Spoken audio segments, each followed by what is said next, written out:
very much. Thanks very much. Good morning, everybody.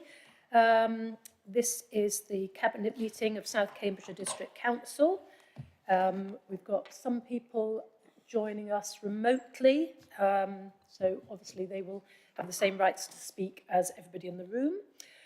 The normal procedure at Cabinet is that we take votes by affirmation, and we'll continue with this tradition. And when we move to a vote on any item, I'll ask if members agree with the proposal. Only Cabinet members present in the chamber, and I think we've got everybody actually, can move and second motions and vote. Members present virtually may speak in the debate, but I'll take people who are present in the council chamber first. So can I just confirm that the meeting's quorate, please? Yeah. Henry Batchelor is not in the room. Oh, sorry, right. But will be joining us shortly. Oh, thank you. No, my apologies. Councillor Henry Batchelor is, I think he's had to take a work call. He'll be joining us as soon as he possibly can. We've got no apologies for absence, apart from Councillor Batchelor, who's almost here. Do we have any declarations of interest? Any members have any interests in relation to items of the business on this agenda, please, to declare? No? Okay. If any interests subsequently become apparent, please would you raise them at that point in the agenda. So we're starting off with the minutes of the previous meeting, which I would like to propose, and I think my Deputy Councillor Brian Mills is seconding. Are there any issues arising from the minutes, please? Hello, Councillor Anna Bradnam. Thank you, Chair. Leader, I just wanted to confirm that there's no dispute about the minutes at all, but I just wanted to ask if at item 12 on page 9, the note was that scrutiny and as you know, I'm reporting from scrutiny and overview, and we'd requested training for members on investments, and Cabinet confirmed this would be very useful. I just wanted to confirm that would actually be taken forward as an action. Yes, it will be. I don't know if anything's been actioned as of yet. Ms. Watts, please, Chief Executive. Thank you, Chair. We haven't got that in the diary yet, but we are planning it for the near future. That's great. Thank you very much. Thank you, Councillor Bradman. Thank you. Okay, so any other issues to do with the minutes? No? Okay, thank you. So, do members approve of the minutes, please? Agreed. Anyone vote against them? Anyone wish to abstain? Cabinet therefore agrees the approval of the minutes as a correct record by affirmation. So, public questions. Mr. Fulton has just given notice that he doesn't wish to provide a statement in this meeting. He's going to return to the next full council and make his statement then. Are there any other public questions that we're aware of?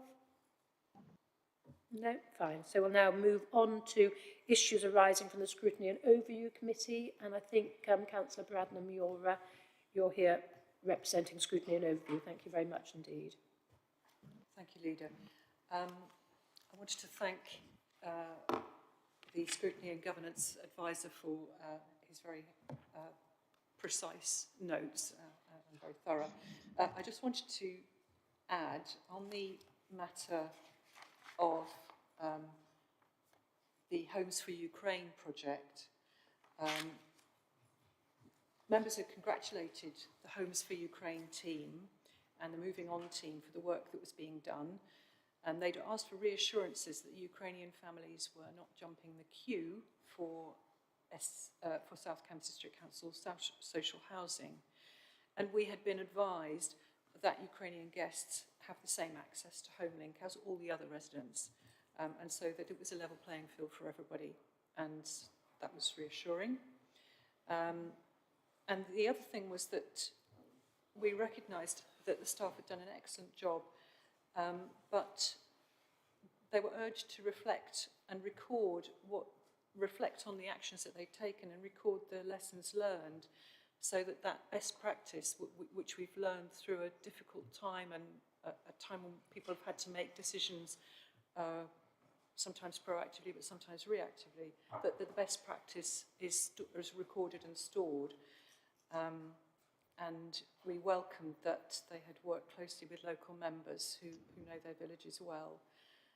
And we are thankful that all of this had been made easier because the government had provided the necessary and sufficient funding swiftly, which we were very relieved about. So that was just the element from the Homes for Ukraine.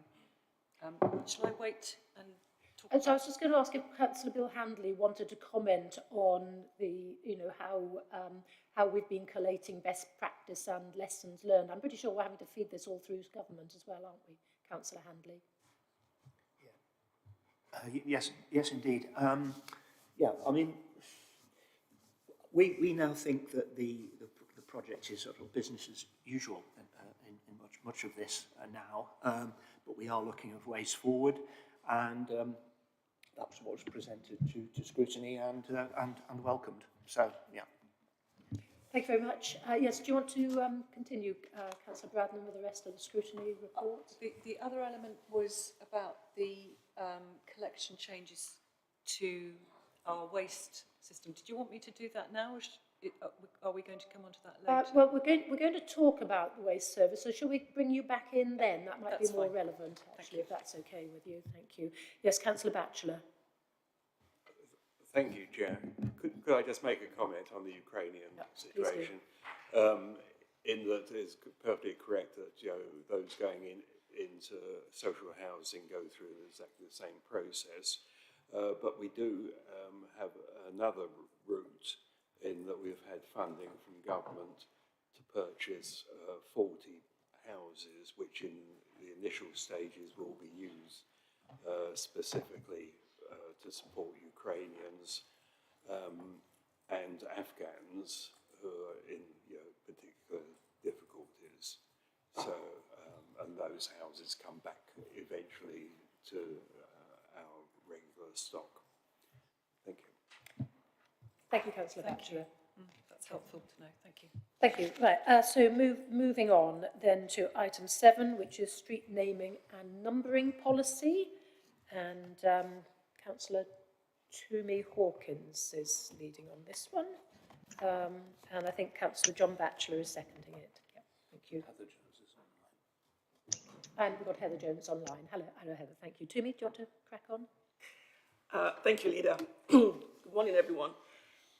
As we know, the address of a building is so important as it's the only way it gets found by anyone and everyone, period. You probably will realize that some have had delivery companies send message saying, we've delivered your parcel. And you're standing there going, no, I don't have it. And then they send you a picture and it's not your house, especially in new developments. So confusion with street name and number or something has happened in that case. Now, street naming for us is under the function of building control.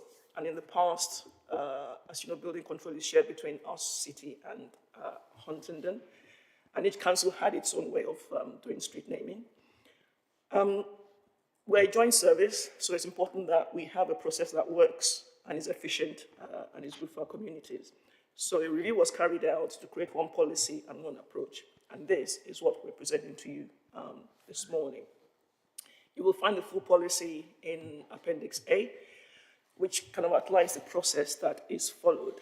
Now, it is quite detailed, but it's just saying that new names which are suggested by developers come with appropriate fees, and building control makes sure that it actually follows the naming conventions. And after that, the suggested name is sent out to the fire service, Royal Mail, us councillors as well.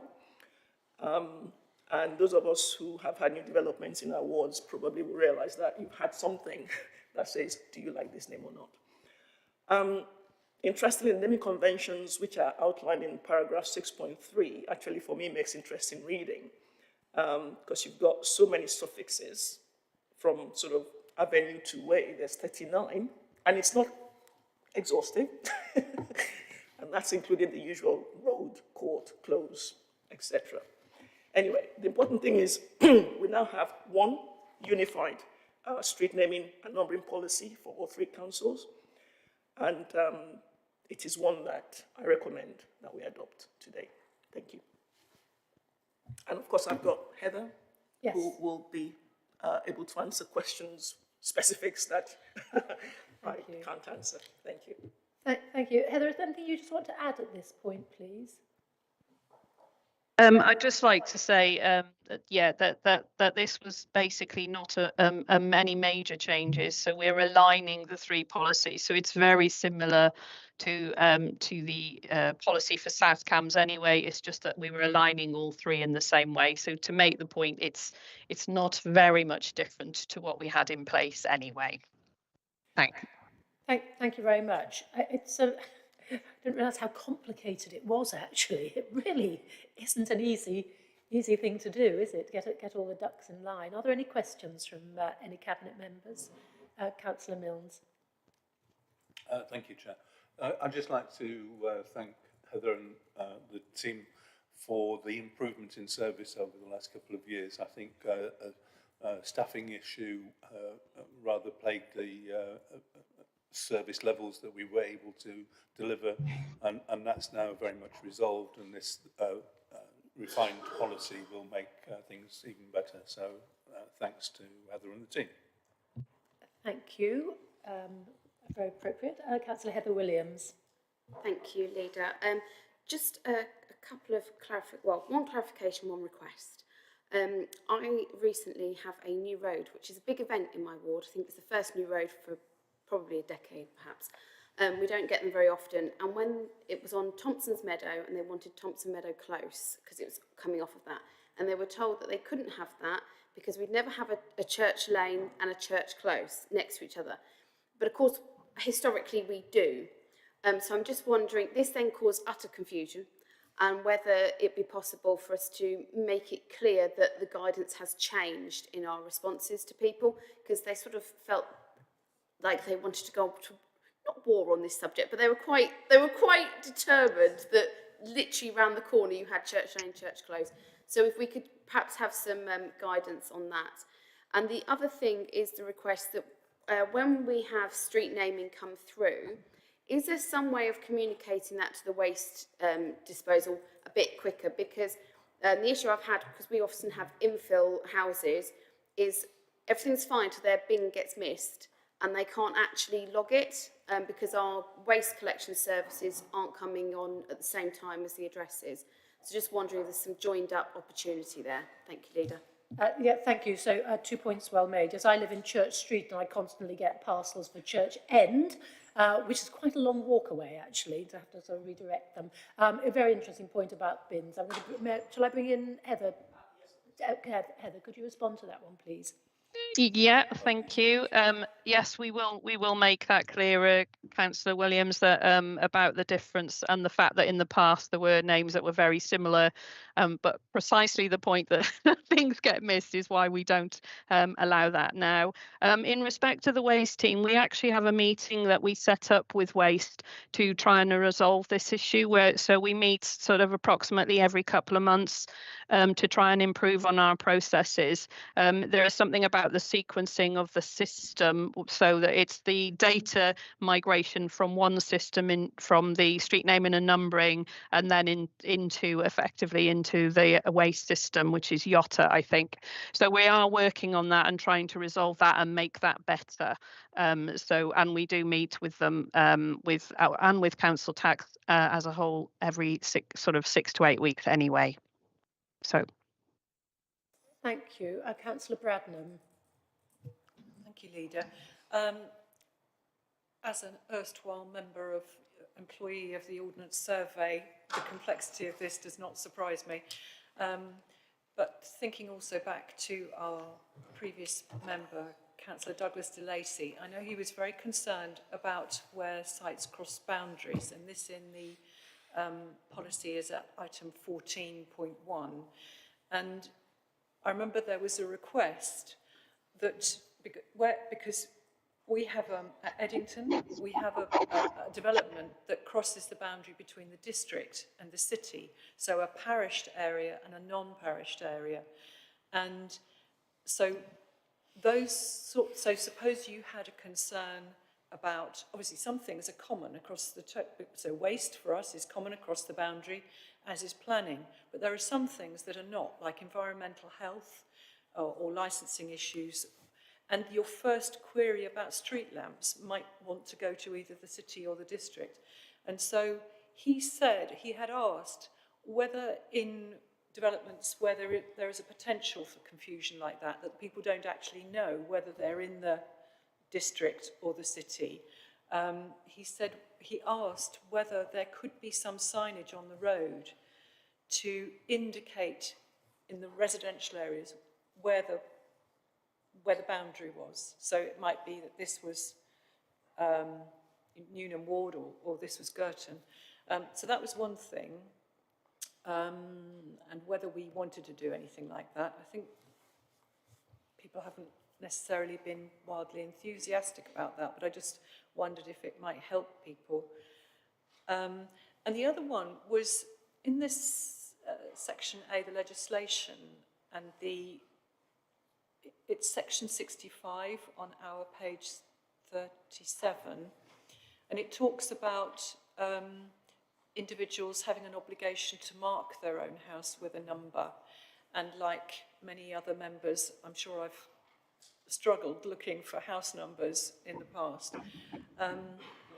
And so I just wanted to clarify, I wanted to ask Heather what clarification, if houses are not numbered, obviously in new developments it's easier because the developer tends to do that, but what recourse do we have if people don't number their houses? Can we require them to do that? Just a question. Thank you very much. It just gets more and more complicated, doesn't it? Heather, would you like to pick up those points that Councillor Bradman's made, please? Yes, thank you, Councillor Bradman.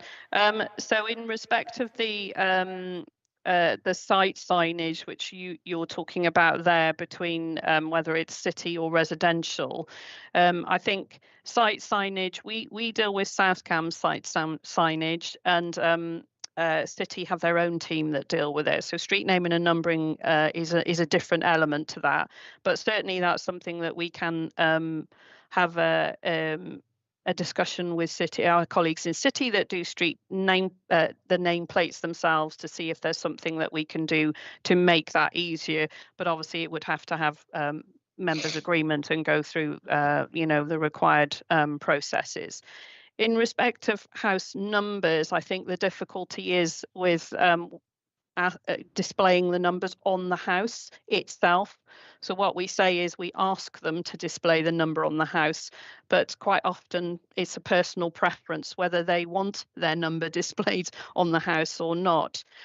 So that makes it very difficult, and it isn't something that we would I'd have to check, but I don't think we would ever take enforcement action on the fact that someone hasn't put that their house is number 11, simply because out of preference they don't want that number on displayed, and that is a person. And we have had people who specifically say they're not going to display their number, so it is a kind of personal preference.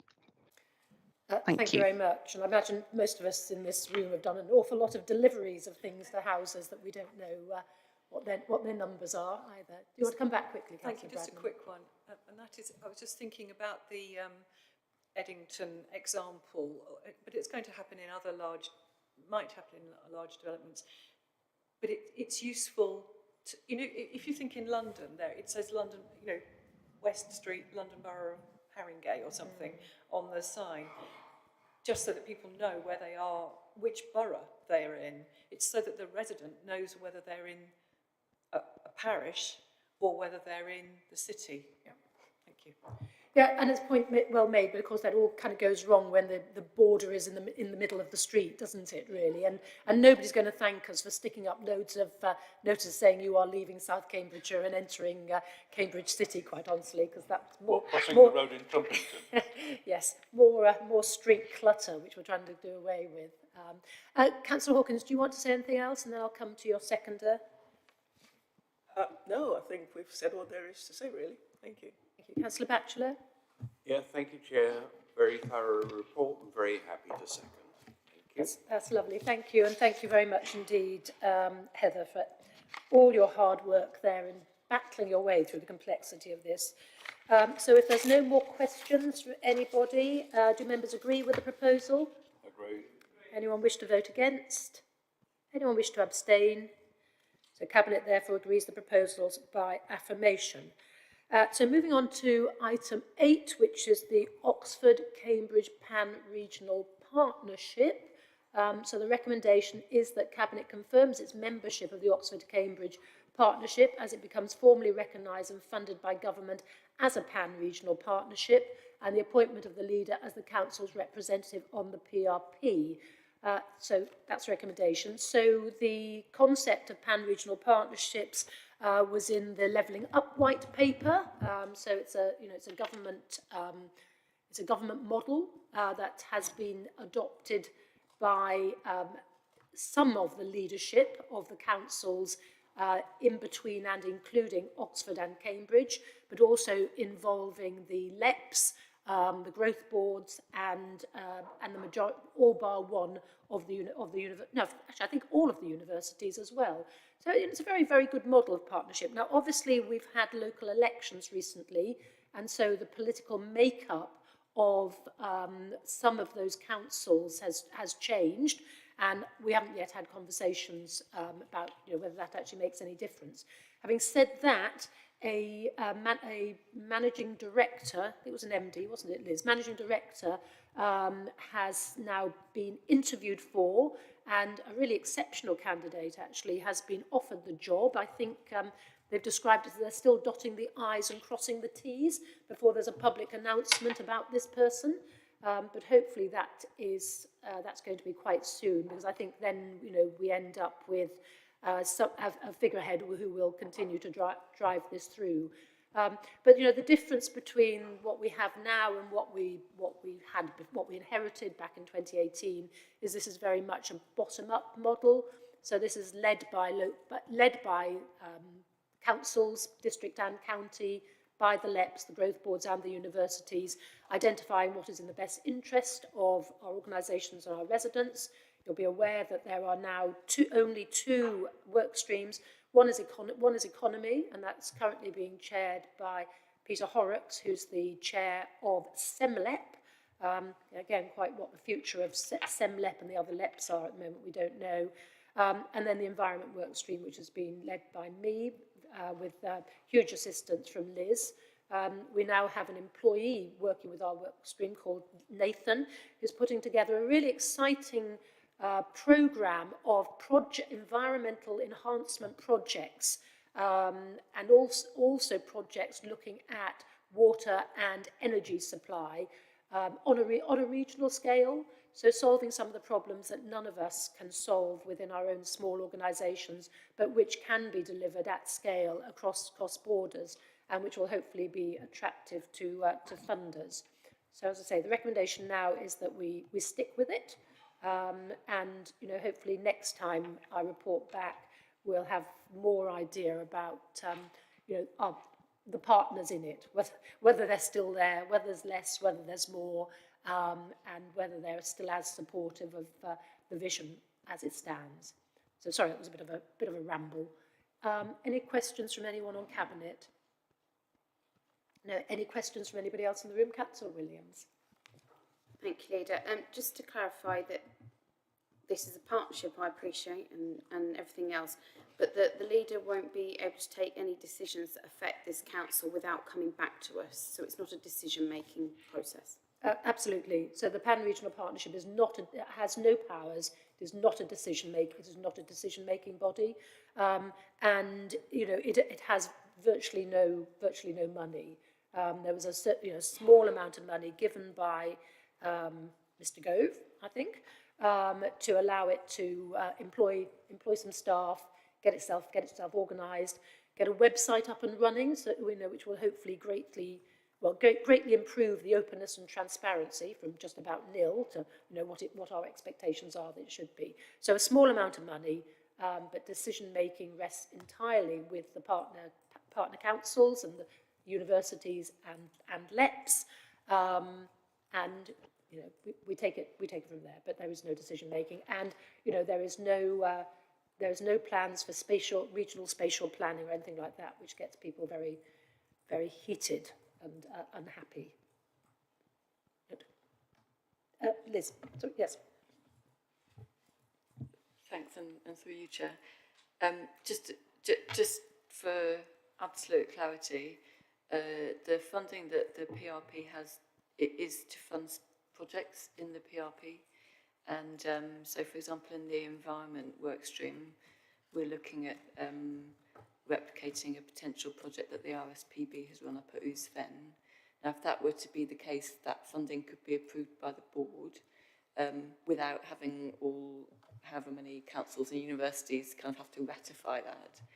But decisions that are kind of more fundamental to each council, so for example, planning authority decisions, strategic regional planning decisions, those obviously remain in the sovereignty of each council and would need to be made by each council. So just wanted to clarify that the board will be able to make some decisions about the funding that they've got and how they want to use that funding for specific projects, but not anything that remains in the kind of sovereignty of each council. That's good. Thank you very much for that clarification. Thank you. Any other questions?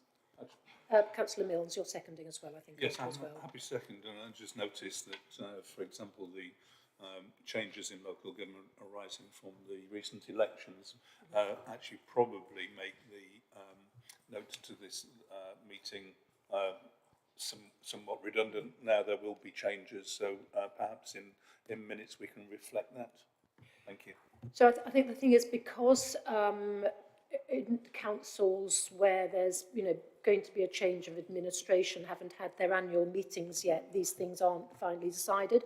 So as far as I'm aware, this is correct at point of going to print, all right? But obviously, particularly things like item 14, members of the shadow board, when we bring this back to you, that undoubtedly will have changed. But it's correct at the time of going to print. Okay, good. Righty-ho. So Councillor Mills, you're happy to second this? So if there aren't any more questions, do members agree with proposals? Agree. Anyone wish to vote against? And anyone wish to abstain? No? Okay, thank you very much indeed. So we're moving on now to item 9, which is the results of the 4-day week trial and next steps.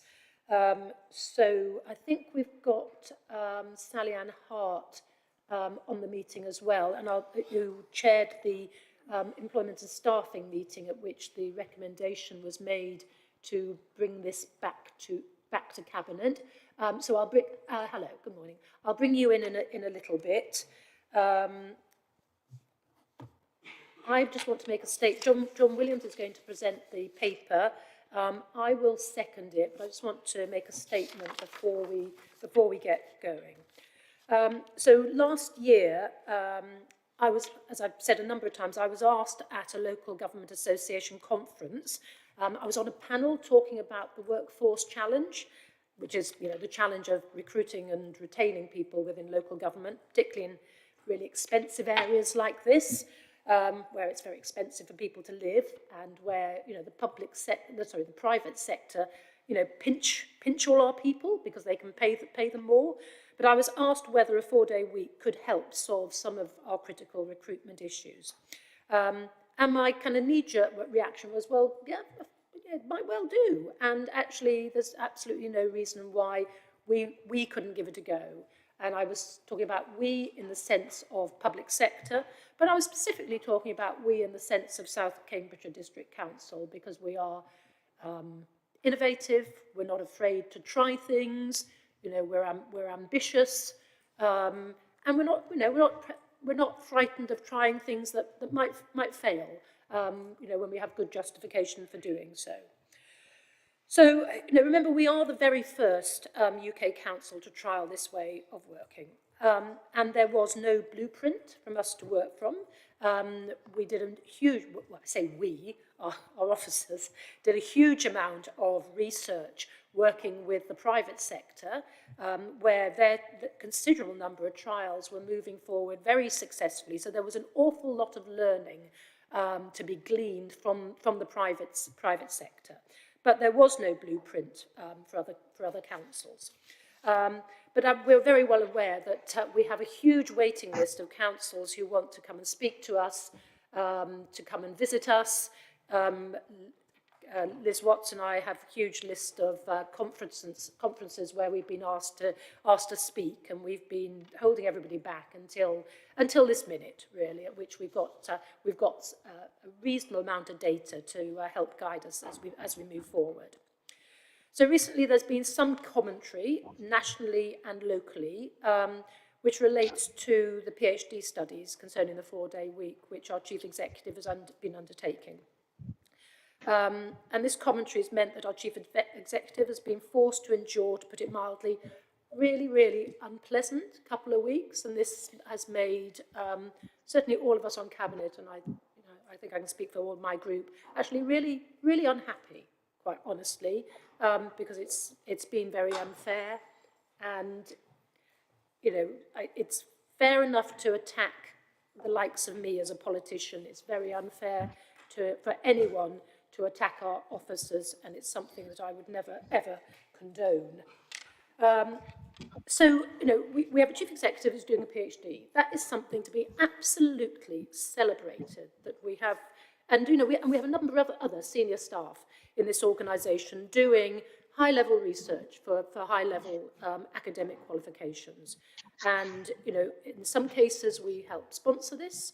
Our Chief Exec has chosen not only to pay for this herself, but to spend just about every weekend and every day of her holiday doing her research. So that is something to be completely celebrated. And I'm really pleased that we have a council where we encourage that sort of personal development of all our staff throughout the organisation. So it's perfectly normal for people to do this sort of thing. And very, most often, this sort of academic study involves what people do within the council. So, let's say somebody within the waste service wanted to do a master's in recycling, using their work-based experience. That would be something that we would celebrate, because then, we would benefit from it, because, we'd then have different strategies for increasing our own recycling levels.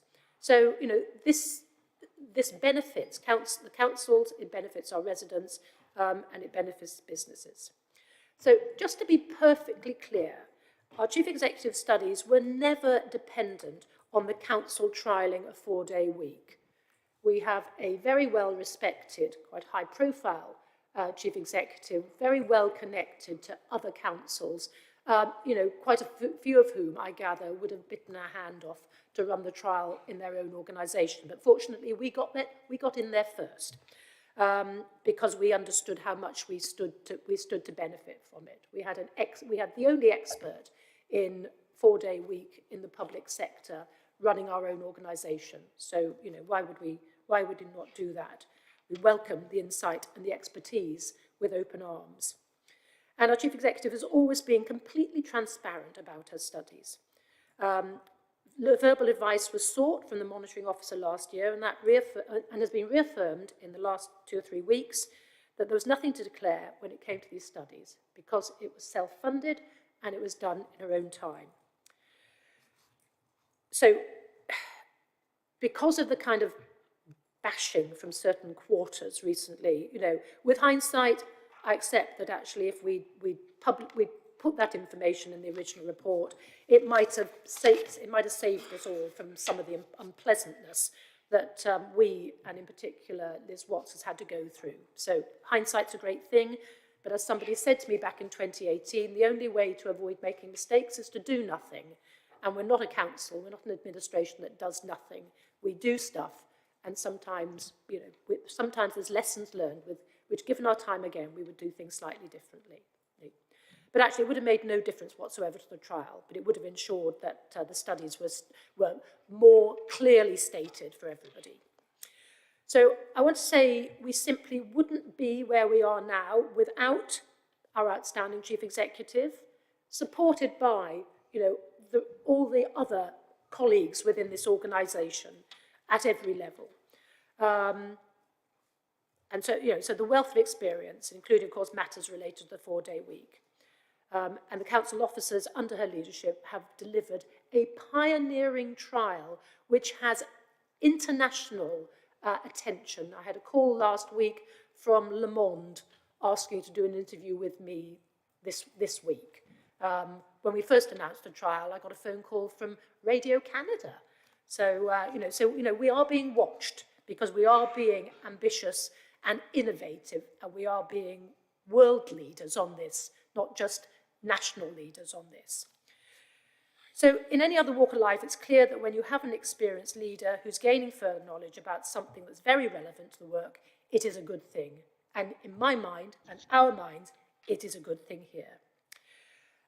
Just to pick up on some of the minutiae that's been raised this morning, particularly in relation to answering the phone. This last 3 months of the trial has been the busiest time of year for the phones, and actually the contact centre has performed better than in previous years at the same time. So I'm afraid it's just simply incorrect to state that it is now, during the trial, it's taking longer to answer the phones. You have to compare with similar periods in the calendar, and actually it's improved. On planning, again, some misinformation about planning. We're all aware that planning has been through an enormous improvement programme over the last 18 months in particular. And, the average householder application is being completed under the 8-week target. So that's marvellous. So we've been, in the report you have in front of you, we've been completely and utterly open about the data. Just one other little bit of misinformation I want to address is the Bennett Institute from Cambridge University, who've been doing the analysis for us, we didn't commission them. They approached us and asked us to do it at their cost. So this is truly independent data analysis. So we will now move on to discuss the results of this pioneering 3-month trial. The proposal is to not to think that we've cracked it and that we are going to announce today that we're going to become a 4-day week employer, because we know there is still much work to do. So the proposal is to extend the trial for a further 12 months to allow us to crack the nut, to get, iron out all the creases and the wrinkles, and get us to, hopefully in 12 months' time, a position where, we have even more positivity to shout about.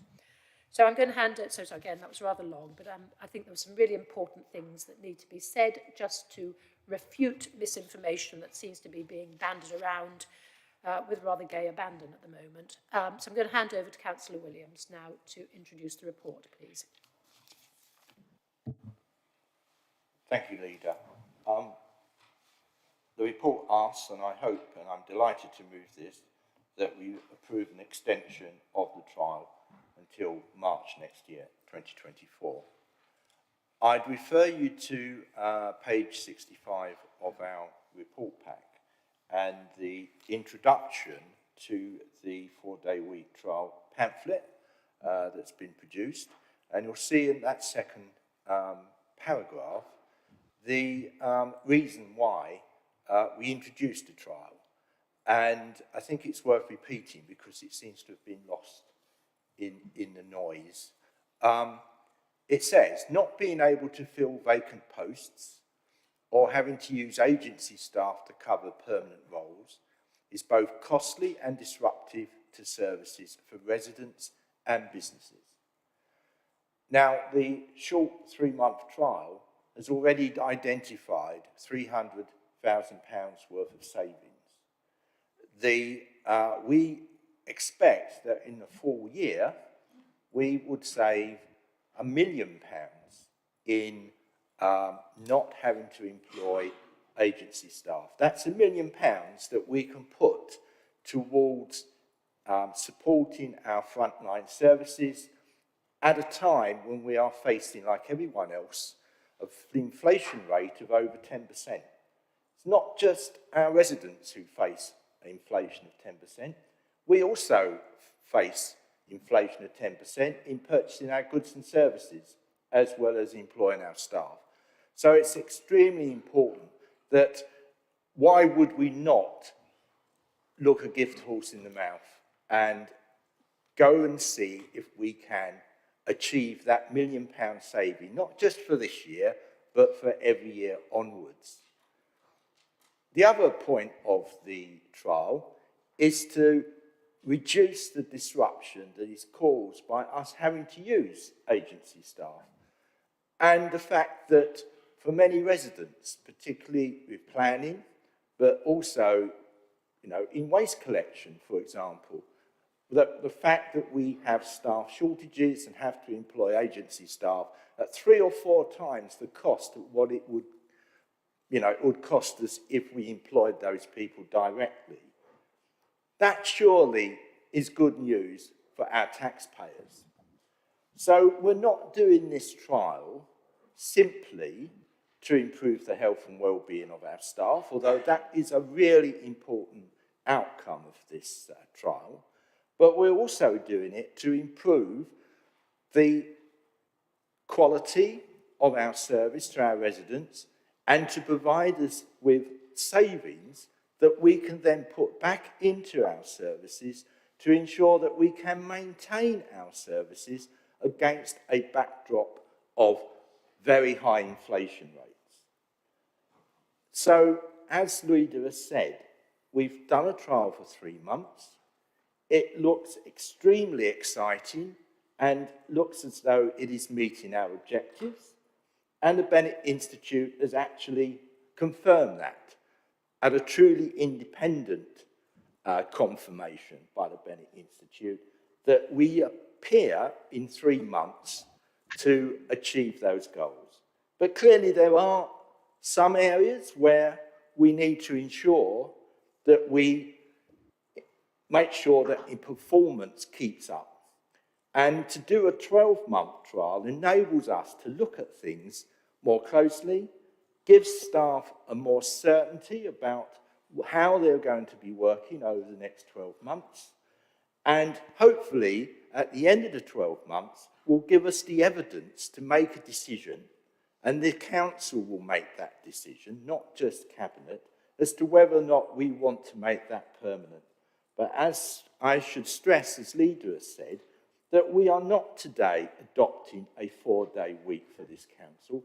What we are doing is extending the trial, which so far has been, has indicated that a 4-day week on this council will bring us the savings and will tackle the staff recruitment and retention problems that has bugged this council ever since I've been on it, since 2010, because South Cambs is probably the powerhouse of this country at the moment.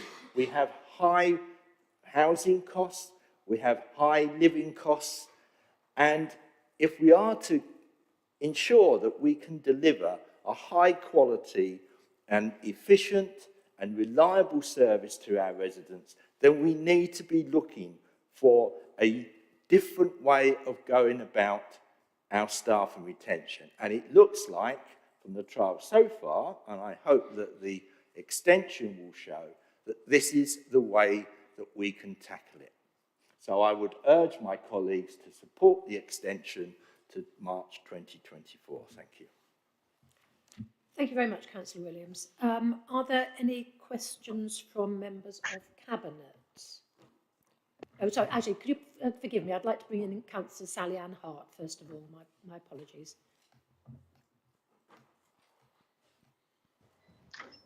Good morning. Good morning, Leader. Can you hear me okay there? Yes, we can hear you. Thank you. Would you just like to represent the views that were expressed in staffing and employment, please? Yes, sure. Thank you. And good morning, everyone. And thank you, Councillor John Williams, for the report that came to employment and staffing. Having sat on employment and staffing in the previous year and feeling concerned about some of the vacancies that we were finding it hard to fill. It's really pleasing to see that we now have a way of attracting staff. We have a way of helping staff in terms of them wanting and being able to stay in jobs that they obviously like. But as Councillor John Williams said, our area is very expensive to live in. The recommendations from staff and employment were to obviously approve an extension. and really very mindful of, in order to get an accurate picture of the difference it's making. Whilst it was great to see how much savings were already made in agency staff, it would be great to see this over a 12-month period. And we have asked that there'll be regular reports that come during that 12-month extension. Also mindful that how we can extend this to the shared planning service, and that feels very exciting, a way of finding different ways to work. I'm already mindful that the optimization of the routes seem to have made a difference my end. No longer being woken up very early in the morning with my bins being collected. It's a bit later, which is wonderful, and they're being done. And how we can offer that opportunity to all staff. So that feels very exciting. So there's also this idea that we will recommend that we approve a 3-month trial for the facilities management. But I just really want to put that reassuring view on it, that this is, as I say, it's not just about staff wellbeing, but that is so important that we look after our staff and the wonderful job that they do for us, and offer them choice. So that flexibility and choice that's built into this, again, feels very exciting to me, and what a wonderful thing we can do if we can find a way that in the public sector we can offer these options. So the recommendations from the committee are there, and we'll hope that Cabinet accepts those. Thank you very much indeed, Councillor Hart, and thank you for chairing that meeting as well. So, Cabinet, any questions? I'll take Councillor Hawkins first, then Councillor John Batchelor. Thank you very much, Leader. It's not a question really, it's just to sort of perhaps emphasize some of the points you've made, especially for the planning service. Actually, it's been good to see, to introduce this for us, because what we've been able to do is actually come up with better ways of working, simplified, the way in which we, the templates for our reports. But very importantly, because this is a service that is very customer facing, actually, the applicants, especially those householders, you mentioned earlier that we're now determining the applications in less than 8 weeks, which is the statutory period, actually 6.3 weeks as of March this year. So that is an improvement. We had a peak of applications, which you will see at the beginning of January, where there was a high level of applications that we dealt with. And of course, that falls through to the quarter because we had things coming in December. Lots of people trying to get things in before Christmas, so you have to deal with it. When you look at the trend, it's actually improved. And I would like to see a lot more of that. Plus, we're now finding that we're able to attract more experienced planners, especially because we're now looking at this 4-day week. The point is that the output is getting better. And we have proof of that. Not to mention, we now have a compliance team, and I've been able to actually, recruit into that. Again, it's a better service. So I take a point against what was said this morning on radio. It's a service that is great, and it's improving, and our complaints level have gone down. My inbox is not as heavy as it used to be. So there's positive there. Thank you. Thank you very much. Councillor Batchelor.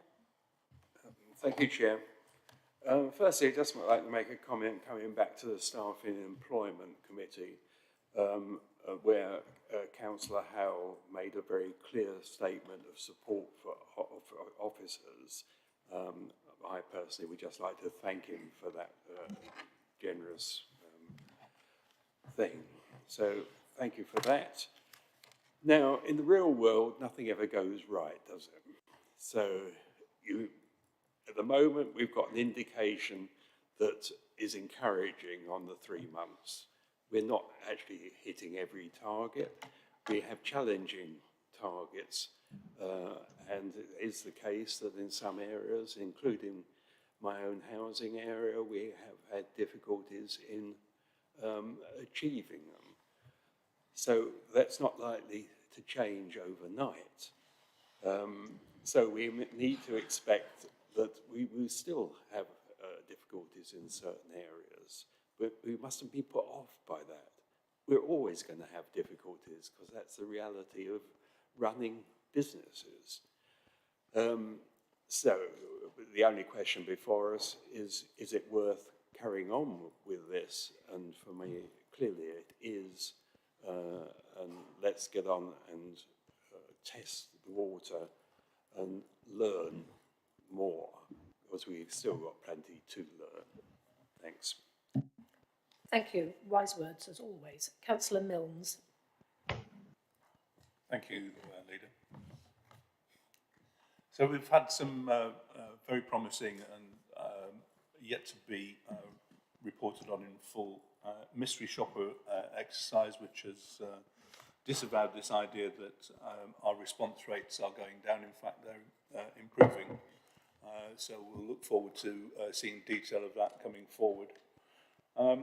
It's a very sad situation when we're having to argue that we shouldn't be output-based in terms of performance rather than hours-based.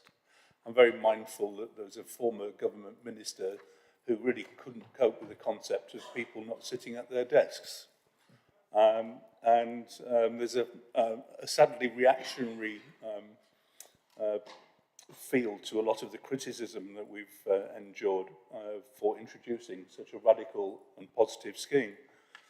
I was minded and just looked it up. The Americans have need of the telephone, but we do not. We have plenty of messenger boys, Sir William Priest, Chief Engineer of the British Post Office, said in 1876, which is an era that government minister seems to aspire to. So we look forward to this extension of the trial, and that it will put us in a radically different place, addressing those issues that Councillor Williams has outlined this morning. Thank you. Thank you. Councillor Handley. Thank you, Leader. I'm really sorry that we've had lead officers have had such a difficult time recently. I think some of the people have been wading in are sort of professional purveyors of misinformation, and you know, I better not call them Luddites, but you know what I mean. Yeah, the fact is, the 4-day week is becoming more and more popular in the private sector, so why shouldn't we give it a try in the public sector? And as you said, Leader, people are watching with great interest how it goes. I think it's responsible for us to continue the trial, to allow it to bed in more, so that officers and we, you know, we can monitor how it affects, improves a lot of our officers, and you know, absolutely 100% behind this. And as I say, I hope we can go forward with less of the negative stuff. Thank you. Councillor Henry Batchelor. Thank you, Leader. Just to echo what some of my colleagues have been saying around the recruitment and retention issue, obviously the next item regarding the refuse collection, I will be asking Cabinet to support a trial of a 4-day week in the refuse collection. We have similar issues in our service area there, i.e. we still don't have a full roster of permanent staff, so have to use agency and temporary staff, which is always a drain on resource. So, I mean, I would be quite hypocritical if I wasn't keen to take this trial forward for the office-based staff in Camborne and extend that. So, yeah, for me, I think it's a bit of a no-brainer, and I will be supporting this. Thank you. Thank you. So if there's nobody else on Cabinet, I'll go to Councillor Bradnam and then Councillor Heather Williams. Thank you, Leader. I just wanted to say that I have found the data that we've been presented with, you know, extremely reassuring, both in the depth and the quality of the analysis that we've received. And, you know, one of the things that struck me about this when it was first started was these very regular feedback from the staff, and their honest uncertainties about it at the beginning are gradually transforming into being really positive comments. And, you know, we, at the County Council, we've had a system where we've chosen projects and the university, Cambridge University Science and Policy Exchange programme has done in-depth studies on those subjects, which has informed our policy making going forward. And so this is, again, the same process, looking at something that can really improve or to try and see if it will really improve our working arrangements. And the other thing, and looking at the data and taking it and understanding it. You've said yourself, Leader, that we are ambitious and innovative, and we're in an area of the country that's looked to for innovation in science and technology. So I'm really encouraged that we're looking at this in terms of business management as well, and I absolutely applaud the project. Thank you. Thank you, Councillor Braddon. Councillor Heather Williams. Thank you, Leader. And I'll start by saying that all my questions will be addressed to the Leader and Cabinet, and I will be obviously holding you to account personally for your decisions. So I have a series of questions, as you can imagine. Would you like me to do them by topic, of which there are 4, or altogether, Leader? Let's take them, I'll lose track. Let's take them one by one and do the best we can. Well, I can probably group them into 4 Okay, that's fine, themes. thank you. Yeah? Okay. So first of all, I'll start with asking the Leader if she could clarify some of the things that she said earlier on her radio interview. You referred to many other councils considering this and taking it on. Just wondering if you'd be able to provide some names as to the councils that were looking into this, whether Cabinet members or the Leader did due diligence and discussed with them beforehand as to why they chose not to pursue it. That would be the first thing. So I'm going to answer in the first instance, and then I'm going to ask Chief Executive. I think it'd be really, bearing in mind, we know that embarking on a trial like this can be a bit of a political hot potato. I think it'd be really inappropriate for us to name any other councils, and I don't think we'd be thanked for it. But I'll just go to Councillor Liz Watts. Thanks, Chair, and I think that's probably the right approach. In terms of why did they decide not to do it, I think lots are waiting to see the results of our trial and are still have the intention to undertake a trial. I think they just want to learn from this council's experience. And we have been asked to speak at the Local Government Association conference in July. Yeah, okay. So we have been asked. So there's cross-party interest in this, but we can't go naming other councils, I'm afraid. If I could just come back on that theme, the issue we have, Leader, with that is how do we scrutinise what you're saying? How do we hold you to account on that? Can we have a number of how many councils, or could you tell us privately which councils?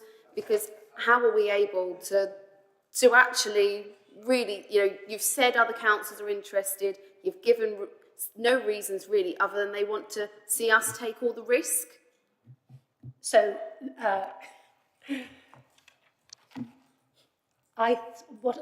in your position, what I would be doing is I'd be contacting the Conservative office at the LGA and asking them for information about which councils they know of who are interested in this currently and how many might be. But this is confidential information. I can't give it out. And actually, Councillor Williams, you're just going to trust me, right? I don't do lying. Just trust me on this one, please. I'm sure as a former Leader of the Opposition, you'll appreciate that we do have to challenge, Leader. I can see I'm not going to get any further on that one. If you do ever want to give me a number of the total amount of councils that were interested, that wouldn't give anybody's name away, but it would give us an idea of context. So I'll move on to performance. One thing I'm completely aware of, Leader, is that a lot has been said about the savings of agency that this could bring. However, we are currently paying agency workers at this council to do 5 days of work a week. They are doing 5 days of work a week if they're contracted to do so. So given that, and then combine it with page 152, where only 61%, so a fair chunk of people, cannot say that they have managed. Would you like me to pause, Leader? Or should I carry on? I'm sorry. Okay, so agency workers at this council on 5-day contracts are still working 5 days and have been throughout this trial. Page 152 clearly shows that only 61% of officers on the trial claim they can actually manage to do their work within 4 days, and others have been working beyond, we can see from that page. So how can our performance statistics be accurate when we do not have everybody working a 4-day week? Could it be that those people that are working 5 days still, including the agency, which we're apparently seeking to see the savings from, I don't understand how that happens if we're paying them for 5 days a week. How do we know that the performance figures are accurate of this trial? And I would also note that 35% of staff found their stress increased. So when we talk about the well-being, on page 151, 59% of those found that it had adversely impacted them. So I think we ought to be really clear, Leader, whether Cabinet is happy with that 59% of people being adversely impacted, and are Cabinet happy that these figures are a true reflection, given that we have numerous members of staff and agency workers still working 5 days a week to achieve this performance. Would you like me to continue to the next theme? No, I'm going to stop, because I mean you've covered an awful lot of things there, and it is complicated. I'm going to bring in Liz Watts. She might suggest that we bring in Nina from the Bennett Institute as well. But you know, the very complexity of your question shows that you can't, within a 3-month trial, it's a very short period of time, you can't. It's not sufficient to iron out all the problems. And when we look at staff who've struggled with this, what was really interesting was that when a little bit more detail was gone into, some of those people just like working 5 days a week, right? Some of them needed just more preparation. We needed to do more work with them to get them to adopt these smarter ways of working. And for some of them, really interestingly, their job was just too big. And it was too big as a 5-day-a-week job, so it absolutely is too big for a 4-day-a-week job. So there's a problem that, has to be solved. That those people's jobs need to be changed to make them manageable, because they weren't manageable to start with. And you and I know that quite often the reward good people get is they get given more work and more responsibility. But what we mustn't lose sight of is that the day off a week is a gift, and it's the gift for being able to work smarter, work much more intensively, and get the job done in that 4-day period. Now, that level of intensity, I have no doubt, is not sustainable over 5 days. And we only have to look to the disasters that are happening in the health service at the moment, where people are pushed and pushed and pushed. Their stress levels go up, and it's not working. But any change takes some adaptation to. I mean, one of my sons and his wife, I've had a baby 2 weeks ago. They're stressed because they're getting used to a new way of working, a new life, and it takes time. And that's the rationale for extending this for another 12 months. But I think I'll go to Liz Watts for some of the detail there, which I'm sure she'll explain better than me. Thank you, and through you, Chair. On figure 14, Councillor Williams, that you referred to, I think I'd advise you to read figures 12, 13 and 14 together, because they follow on from each other. So we were specifically interested in whether people found that their work intensified, and that was the results are shown in figure 12. But not only that, whether that was seen as a positive or negative thing for colleagues. So question 13 asked if your work did intensify, did your stress levels increase? And actually, if you look at figure 12 and 13, you'll see that the vast majority of people said that their work intensified, but also the majority of people said that their stress levels didn't increase. And then figure 14 is only a subset of those people who did say that their stress levels increased. So it's not correct to say that 59% of people in the organisation were at the inverse affected, although I wasn't sure whether that was what you're implying or not, but I just wanted to clarify that point, Councillor Williams. So the thing we haven't addressed is your question about agency staff and how accurate the data is. And I think we'll have to defer to Liz on that because it's quite complicated. But we have to, we also have to realise that every time we have a vacancy, that there's the cost of agency staff who are necessarily quite expensive people, but also the cost of recruitment. It costs tens of thousands of pounds to recruit new staff. So, that churn, that turnover of staff is wasteful of money, in a way that doesn't need to be. But I'll let Liz pick up on the detail, which I can't answer. Yeah, so, I mean, you can always sort of unpick data and kind of challenge it. I think on agency staff, that there is a minority of agency staff in the planning service, which is where the majority of agency staff are. So if you look at the planning data, the data has definitely improved. I think we've got around about 20 agency staff in that service, and the service is about 130 people. So we could potentially do an exercise to try to identify work that agency colleagues are working on separate from permanent members of staff. But I think there comes a point where going into that level of data probably is not necessarily that productive. I think the trajectory that we're seeing, particularly in planning, is a very significantly improving service, and not all of that has been a result of people on the 4-day week, but quite a bit of it has, because what the 4-day week has done is really encourage people to kind of radically think about how they're doing their work. And I think, as I've said in the past, it feels like we saw more transformation in the last 6 months in this organisation than we've seen, certainly in the 3.5 years that I've been here. And that's because we've given people some real agency in terms of how they can sort of change and improve their work and therefore their productivity. So I take your point on agency. We could do some further digging in terms of the data, if you'd like us to, but I'm not sure, how useful that would be. Okay, next one. So just to be clear, I did ask before you started the trial that those people working 5 days on agency would be taken out. That hasn't happened. We've not seen that.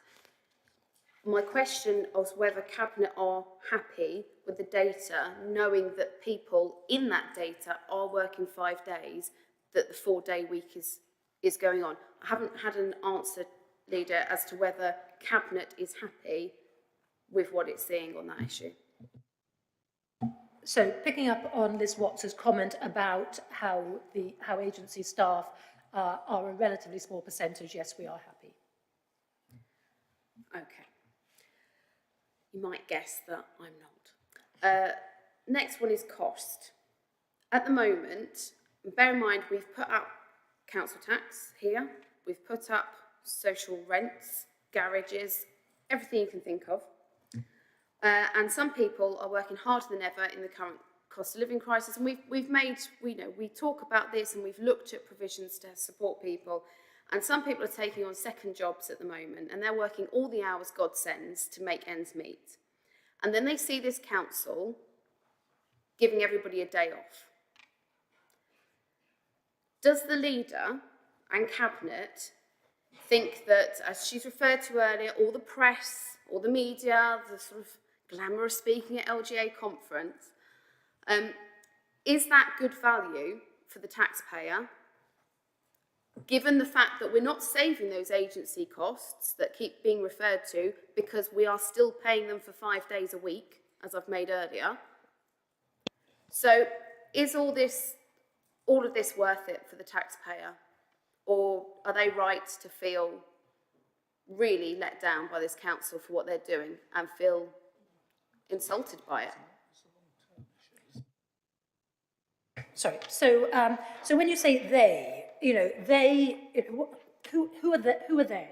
So I'm sure you did listen to the radio this morning. Actually, you know, most of the people who chose to Twitter in or email in or text in actually said really, really positive things. So there is a cohort of people who are using the argument that this is bad news for the taxpayer. The majority of councils in the last 6 months put up council tax. Councils of all political leaderships, the majority of them put their council tax up by the maximum and put up their rents by the maximum.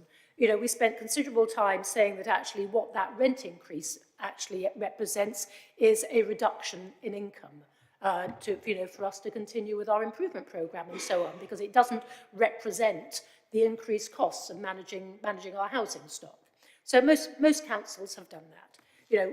You're an accountant. You understand what the consequences are of not putting up council tax and then never being able to catch up. And we're already one of the lowest charging councils in the country. So actually, we represent extremely good value for money for all our residents. And things are tough. Absolutely, things are tough. But, we also now offer 100% council tax exemption for those in greatest need. And we've also increased the number of people who receive discounts on their council tax, purely in acknowledgement of how tough things are at the moment in this country. I think we have to focus on where do we want to get to here. We want to get to a position where we don't have agency staff, where our staff stay with us, where we can fill all our vacancies throughout every element of the organisation.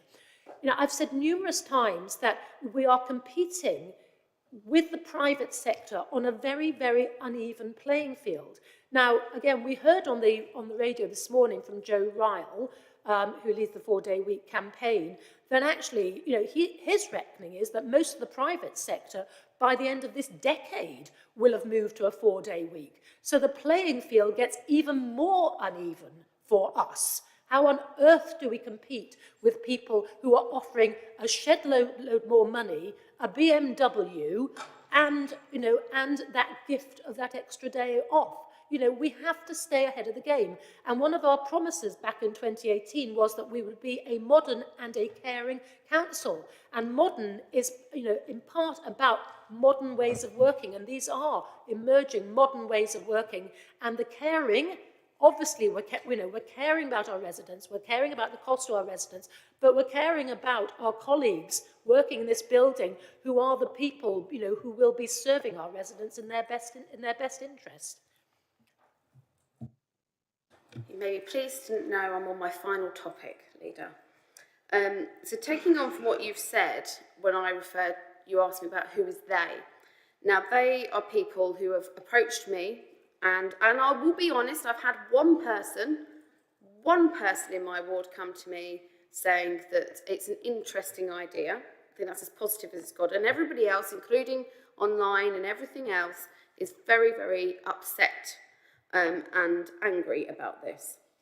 So what would be great is to hear what the Cabinet's plans are to consult with residents, because you've used an interesting word when you just said there, Leader, about our colleagues. Now, I've said I will direct my holding to account to councillors, as is right and as is proper. But we must not forget that we are here, sat in this chamber, to represent residents at this council. We can respect the divide between members and officers, but we are not here to be the council to the residents. We are here to represent our residents at this council. And given the vast range of questions that I've had, the comments that I've had, and I'm sure all 45 members of this council have, should this not be that Cabinet put the choice to full council where every single one of our residents would then have a voice? Because today that is not what's going on. And I appreciate I will get the same argument, it's a trial, but we've seen trial creep already. It was 3 months and then it would extend to 12. Now we're having the 12 on top of the 3. How do we know that after 15 months, we won't just need a little bit more information and have to go to 18 months? This should be debated by full council. Cabinet should have the confidence to allow all members to vote as to whether they want to take this trial forward on behalf of their residents. Will the leader agree to giving all residents a voice? So, Cabinet will make the decision today whether or not to extend the trial, as is right and proper. Whole council will get to make the decision about whether, as a result of the evidence in that trial, we become a 4-day week employer. And that's the way it's going to be.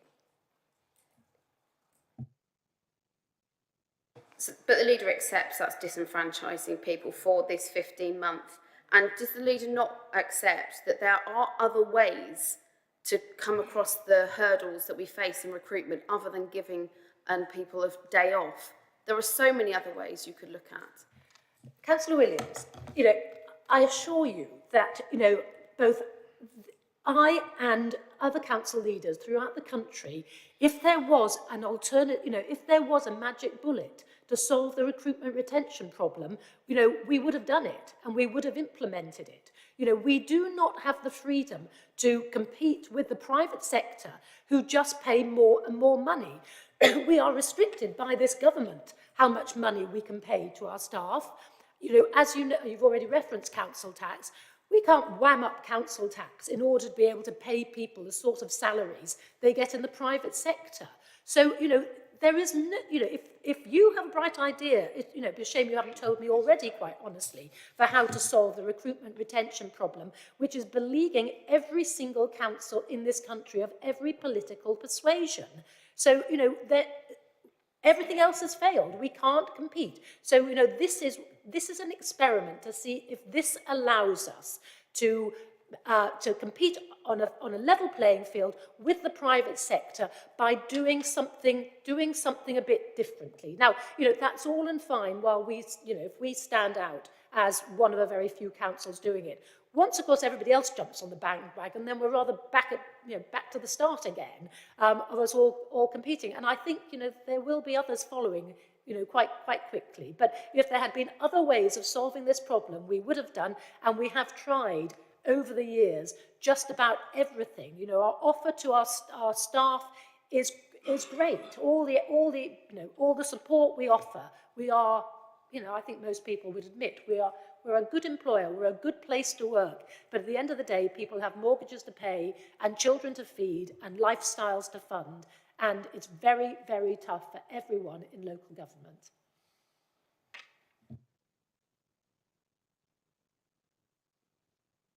Councillor Richard Williams. Thank you very much, Leader. I've got 3 points I'd like to make. First of all, I have to say I was shocked to sit here and hear the Leader describe the deterioration in some of our KPIs as minutiae, and on the radio this morning, again, they were described as really minor issues. It's not a really minor issue. If you apply for housing benefit and the council now takes twice as long to process your claim as it did before, it's not a really minor issue if you're trying to phone this council and you're on the phone for longer. It's not a really minor issue if you're a creditor who is owed money by this council and you've not been paid because we've now dropped below the intervention target. I think we look extremely arrogant if we stand here and we say that the very real deterioration in our KPIs is minor or minutiae and somehow doesn't matter. We need to be honest with our residents. There are concerning drops in our performance, and the council needs to acknowledge that and not pretend that it's trivial or that it somehow doesn't matter.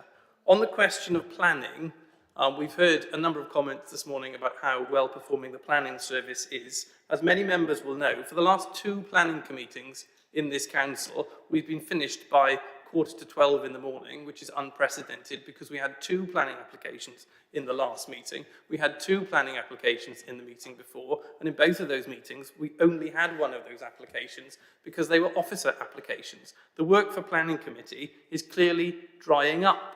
I went and looked at the number of decisions going through delegation committee. 8 planning applications were considered in the delegation meetings in the first quarter of 2023. 29 planning applications were considered in delegation meetings in the first quarter of 2022, and 21 planning decisions were considered in delegation meetings in the first quarter in 2021, when, bear in mind, we were in a lockdown. Now, there could be various explanations for that, but one explanation could be that officers are not able to process planning applications as quickly as they were, and therefore the work is drying up. It would make perfect sense, if I was a planning application officer, to concentrate on less complicated applications to meet my targets, which I'm now being required to meet in 4 days rather than 5, and not concentrate on the more difficult applications. As I say, the work for planning committee is drying up. The number of applications going through delegation meetings has collapsed. There are worrying signs. We need to look into what exactly is going on here. And then on the final point, I welcome the concession the leader made about the PhD. We should have been told, members of the Conservative group were given less than 2 weeks' notice that this 4-day week was to be introduced, and nothing was mentioned about a PhD. But I did just want to come back to what was said on the radio this morning. The leader said on Radio Cambridgeshire this morning, "I absolutely celebrate the fact that I have a chief executive who is prepared to find a PhD, to spend all of her weekends and her holidays studying for a PhD in a subject which is going to benefit the council. And she started this well in advance of us making the decision to run this trial. And she has numerous other councils who were prepared to run the trial for her if we hadn't felt able to do it. But it's something to be celebrated." This morning in this cabinet, the leader said that she was pleased we got in there first. Both of those comments raise very serious questions, and they are legitimate political questions for the administration of this council about the motivation for this 4-day week trial. Was it presented and was it seen as part of a PhD project, as the comment the leader made on the radio this morning suggests? I repeat, and she has numerous other councils who were prepared to run the trial for her if we hadn't felt able to do it. I think the leader needs to explain that. So, in a word, the answer is no. Okay? Right, going back to the other questions, I'm going to, we cannot have been more transparent about the data. We've published it all, so we know, which is why you are able to interrogate it, because we've published all the data. But I'm going to ask Nina from the Bennett Institute to join in, please, and just explain why these small reductions in service areas were considered to be less significant than you are implying that they are, Councillor Williams. Hello, Nina. Thank you very much for your time. Good morning, everyone. Yeah, thank you, and thank you for the questions about the data. So I appreciate that the data looks different depending on what kind of analysis you run, and I think you refer to the internal targets and that not all of the targets were met. However, to get like a comprehensive picture, we done like 4 different kinds of analysis, as you can see in the report. And if we combine this picture, there is no data or there were no outliers that raised specific concern. However, we were very clear in the report that there were some service areas that probably need some further attention if this trial is going to be extended. And yeah, it was very important for us to not only compare January to March this year against last year, but for a lot of KPIs, we try to look back as far as possible. So for a lot of KPIs, we went back to 2016 to create an average and then see if there are any significant changes in the data, and this was not the case. I hope that helps. Thank you very much indeed, Nina. On your points about, planning, planning committees and, things drying up, I can't... Timmy Hawkins. Yeah, Timmy Hawkins, would you like to respond to that? Because I'm afraid I don't quite know where to go with it. Thank you. Cases that come to planning committee are supposed to be the more challenging, difficult ones or sensitive ones. And actually, I think it's about 94% of our applications that are actually dealt with by officers. So the fact that we don't have, or we've not had that many come to planning committee in the last couple of months is no implication that there isn't work going on, that officers aren't actually dealing with applications. They are. And if there is any that that's been asked to come to committee, as you know, it goes through that delegation process. And if it doesn't have to, it doesn't. So this has no implication whatsoever, I'm afraid.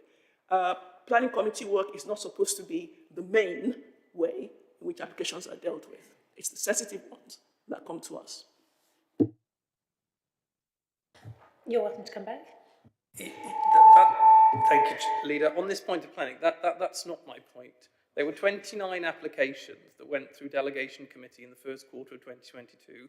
There were 8 applications that went through delegation committee in the first quarter of 2023. There was no drop in the number of planning applications coming in to the council in the quarters immediately preceding quarter 1, 2023. So why would it be that there was such a dramatic drop in the relative number of applications coming through to delegation meeting in quarter 23 as compared to quarter 22? I think I answered your question. I think because basically, Leader, if parish councils or councillors don't request for applications to be considered by the planning committee, it doesn't have to go through the delegation meeting. That's a simple fact. So at the end of the day, others, those who can, those who wanted to, will ask for it to come to committee. It will go through the process.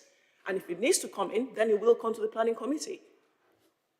So I think, because it's quite a specific question, so I think we'll take it away and we'll ask colleagues to look at it in more detail and give a written response to that, okay? Because there is some detail. Yeah, okay. But I think otherwise we're just going to go backwards and forwards, aren't we? Okay, fine. Are there any other questions, points like to be made before we? Councillor Williams, do you want to sum up?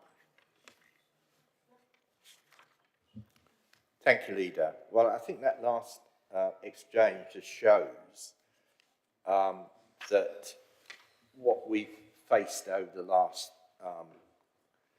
month has been disinformation on an industrial scale from the Conservative group. And that last point about the delegation committee, I'm sure the council knows full well the planning process, and to use that to suggest that our officers are not dealing with planning applications.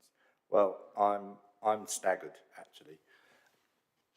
What we are looking to do with this extension is to ensure that we have the evidence and the change in working practices to deliver the productivity that is needed to enable us to decide to make the 4-day week trial permanent.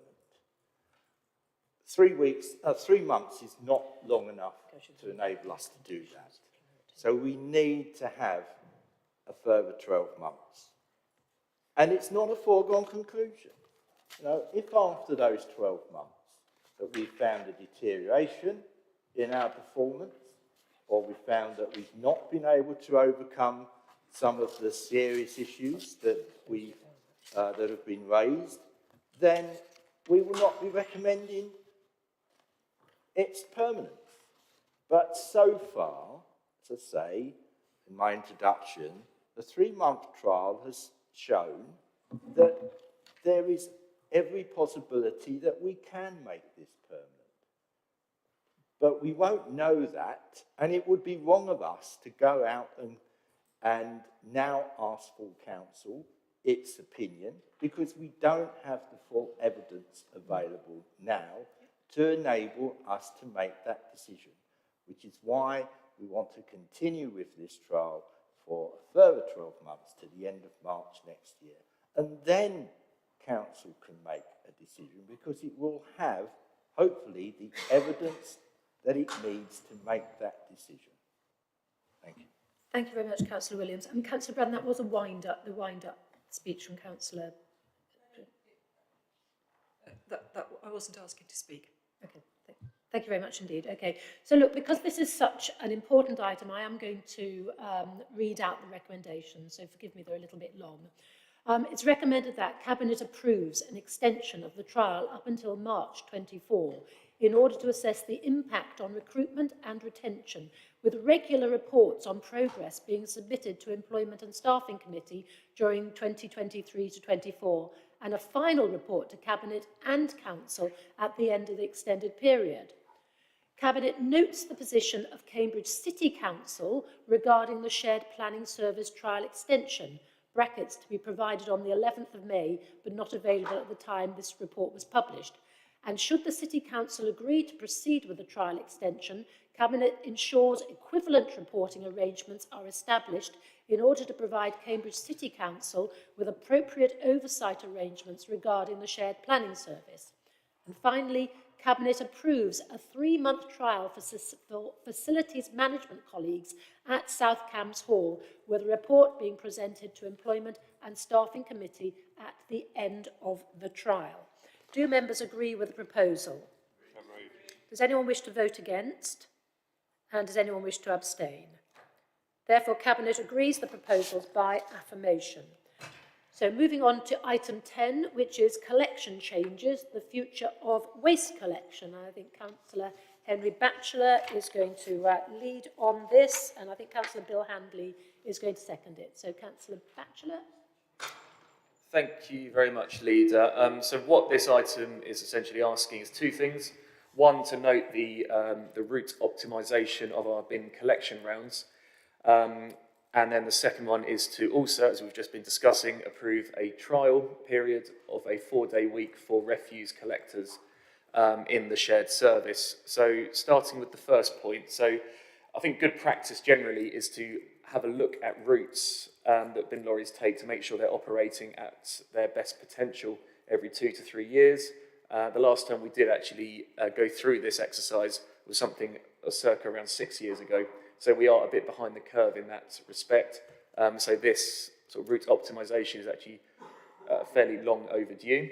Obviously, in the last 6 years, we have had quite a significant amount of housing development, meaning that the routes as they currently are may not be being operated to their best capacity. So that's what the exercise has done, and that's what we're asking Cabinet to note in the report this morning. The second thing that we're asking Cabinet to agree to is to a short-term trial of a 4-day week in the collection service. I think we've already been, via the last item, been through the benefits that will give to us. I mean, namely, the benefits for the council would be hopefully the recruitment and retention rates for crews significantly improves. And obviously the benefit for the residents is that if the recruitment and retention of staff does improve, we'll be using more permanent staff. Hopefully every post will be a permanent position. We won't be using temporary or agency staff, and so therefore the quality of service should improve for our residents.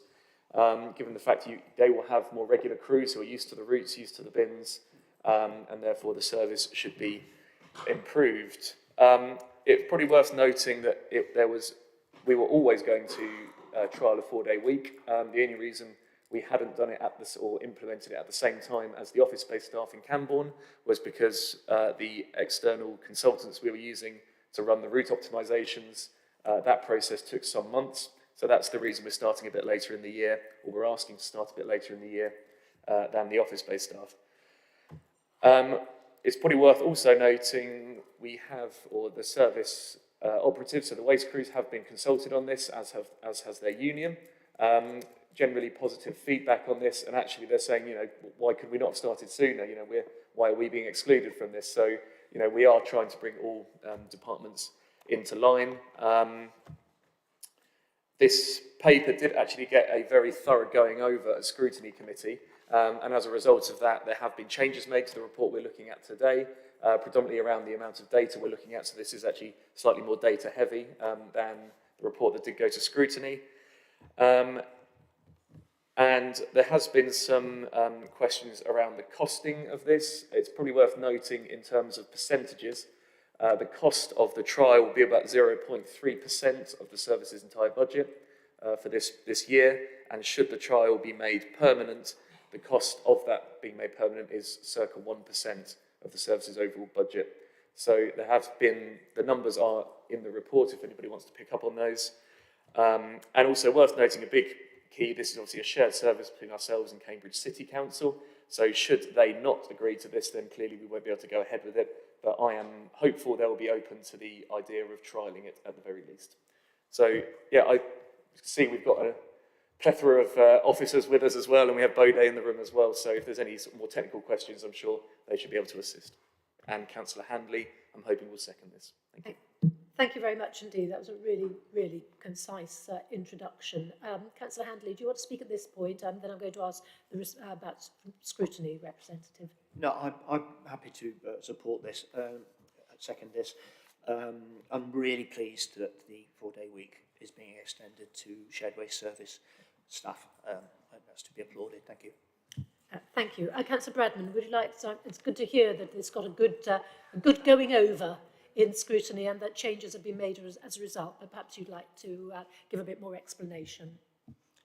Thank you, Chair, Leader. Certainly it did. We had a very long discussion, and thank you to the officers who answered so many of our questions. So a couple of things that had come up was that whilst Scrutiny and Overview were reassured that the round optimisation exercise had only increased the working day for individual employees by on average 30 minutes, they were concerned that the longer working day might result in an increase in musculoskeletal injuries, as our waste service staff are the staff of all of our staff. They're the ones who suffer from that most. And so we're very pleased that this suggested action for Cabinet to endorse at item 5 looks at monitoring that very carefully. The other thing was that Scrutiny and Overview was also reassured by the feedback from the service and from the staff, that the feedback from the waste team themselves, who've been very much involved in the discussion, was very positive. They were looking forward to spending more time with their families and were not necessarily seeking to work on their non-working day. This is one of the things that people were concerned in. And indeed, it's quoted in the papers, they wanted to make it work. So that was very encouraging. We wanted our staff, you know, the ideal is that we want our staff to feel able to cope with the considerably physical job that they do. And so this was very encouraging. And we also noted with absolute recognition the disruption that Bank Holiday Mondays caused to our service. And so we recognised that this was an opportunity to reduce that disruption and also reduce the cost of taking on agency staff to cover the extra collections that are needed at the weekend when we have a Bank Holiday Monday. So that was all very positive. And but we noted that the commercial waste still needs to be collected on 7 days a week. So, you know, we felt that we'd given the staff and the members a real grilling about this, and we'd been very much reassured with many of the aspects that we'd queried. So thank you very much. We're very happy with the recommendation that has come to Cabinet. Thank you very much. I just asked Dee, is there anything you want to add that hasn't been covered by so far? Dee, can you hear me? Hello. No, I don't believe there is anything else we need to add. I think we did have quite a long conversation at Scrutiny and Overview, and we did address most of the questions. And if we didn't at the time, we've certainly updated the report to reflect that. That's lovely. Thank you very much indeed. Right, are there any questions from members of Cabinet, please? No, they do such a good job, Councillor Batchelor. So, Councillor Heather Williams. Thank you, Leader. So, just to be clear, when Cabinet takes this, obviously there is more plant, property and equipment costs that are going to come with this, more capital. And we can see the upfront costs, but these are going to be rolling costs year on year. Has any work been done to ascertain the true cost over the long term of taking on these? Because we'll need extra lorries to do the extra crews, have the extra rounds to fit it into 4 days. There's been a lot of debate over the amount of hours. Do you consider this actually a 4-day week for refuge collections, given the fact they're on different hours? Will the crews be on service finish contracts or just round finish contracts to make sure that rubbish is collected? When I was first elected, I was told, mess around with the bins at your peril. And, you know, how confident can residents be, particularly as we're about to hit the summer months, where rubbish standing around for longer than it should is not ideal? Particularly, how will this affect the missed bin collections? Because naturally bins get missed, and obviously we normally have 2 days later, we have crews going around there. So, and it would be really useful, Leader, if you would agree to providing all councillors with the cost in officer hours and upfront costs that the trial as a whole, both at the waste service and in the office, so we can get a real reflection of what time is being spent on this and the cost to the taxpayer. Thank you, Leader. Thank you. So I'm going to go back to Councillor Henry Batchelor, and obviously he will defer to the plethora of officers we have here if needs be, for all bar the last point. Okay, thank you. So I think I've written down all the questions. So in terms of the long-term cost of the council, obviously if this was to be taken permanent, that would involve purchasing of more vehicles, which I believe has been accounted for in the costing. The good thing is the service, prior to going through this exercise, already had additional vehicles on order, so that wouldn't be an additional cost to the service. But yes, in terms of the cost, as I said, the figures are in the papers, and the cost, should this be taken permanently, is circa 1% of the total budget for the service. In terms of contracts of refuse collectors, as I think most refuse collectors are, it's a task and finish contract, so as soon as they have completed their round, they're free to go. So they are, in a way, incentivised to be more productive. And obviously, part of the 4-day week trial is asking refuse collectors to work an extra 30 minutes for the 4 days that they would be working in lieu of having the 5th day off. So yes, I hope that answers the question about the type of contract they're on. And in terms of missed bins, obviously now the service essentially has an extra day in the week to use that extra Monday that they now no longer send the main crews out to go around and achieve any collections.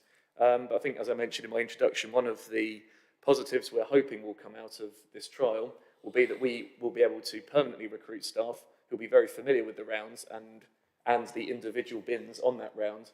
And so hopefully a positive result that will come out of this trial will be that the crews are more, I'd say, reliable and consistent in their collections.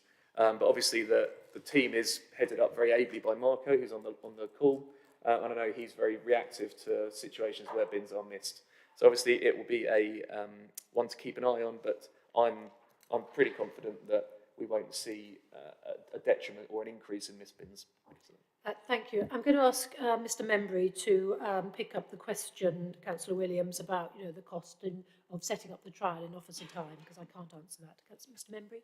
Yeah, I think, look, I'm looking to my colleagues in Waste here to see if I'm right, but I think it would be quite difficult because the service was going through a round optimisation exercise anyway, and as part of that they were looking at how they better use their vehicles, how they needed to change their routes and how they were going to respond to government changes to waste legislation. So I think it would be quite difficult to disaggregate that part of that work that related specifically to the 4-day week. So I think that might be challenging. I can have a a talk with my colleagues from Waste afterwards to see if they can come up with some estimates. But I think it would be difficult to say, well, actually that part of the work was specifically just because of the 4-day week.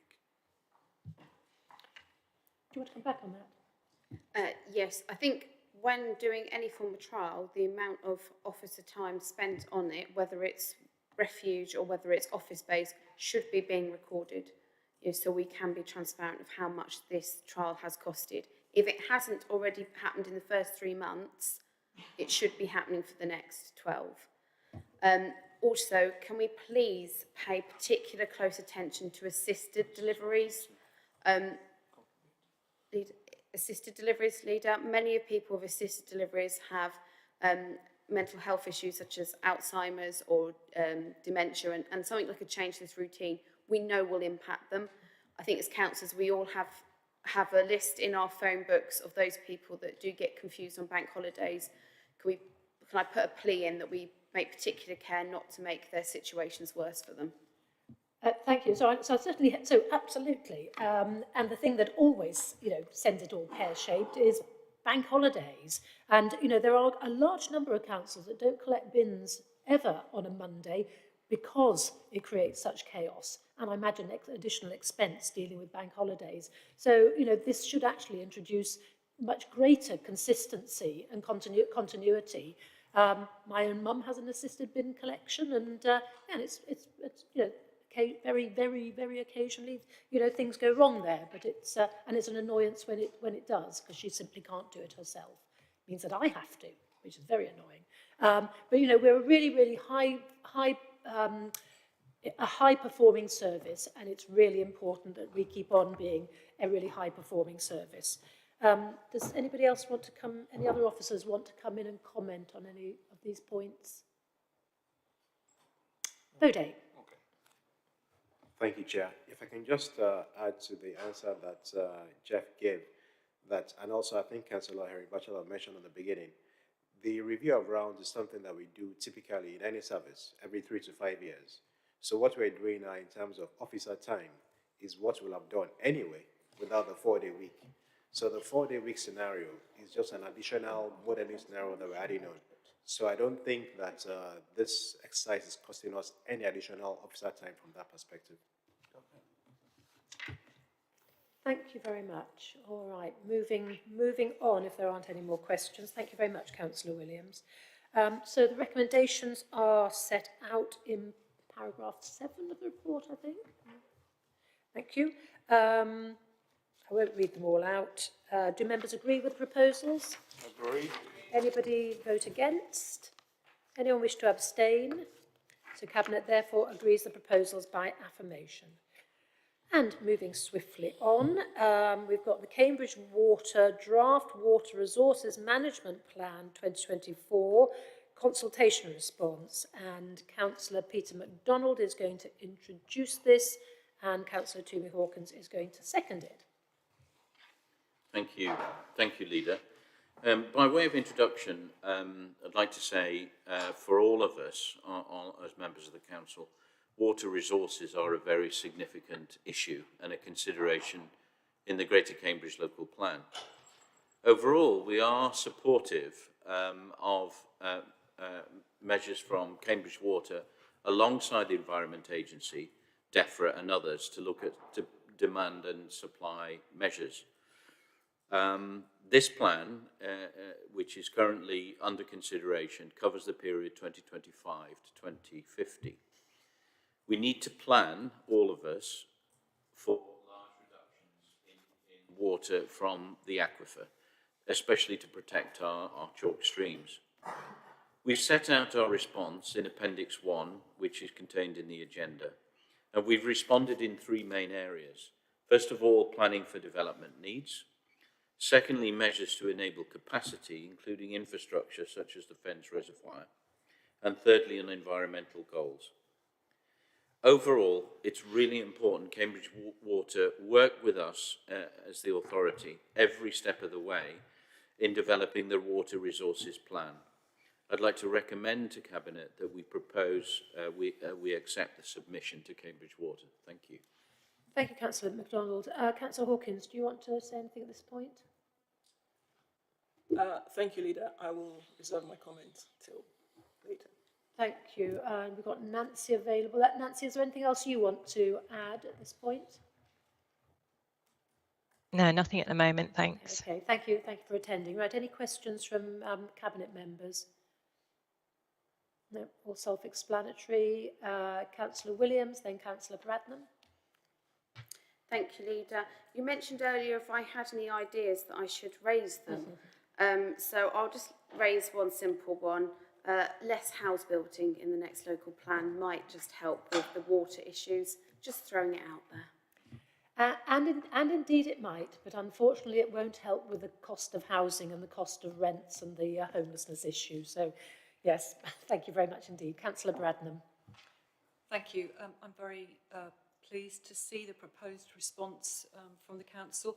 There's one question that I have, though. At item 12 on page 179, it refers to the fact that managing demand is not going to be enough to meet future needs, and the plan sets out some processes. And one of them is a time-limited bulk water transfer from Anglian Water. And I just wanted to understand some clarity. In what way is that time-limited? Because my understanding is the plan is to build a pipeline, and so I'm trying to understand why would that be time-limited? Thank you. So I think my understanding is that it's destined for elsewhere. But Nancy, would you like to pick up on? Oh, sorry, Peter.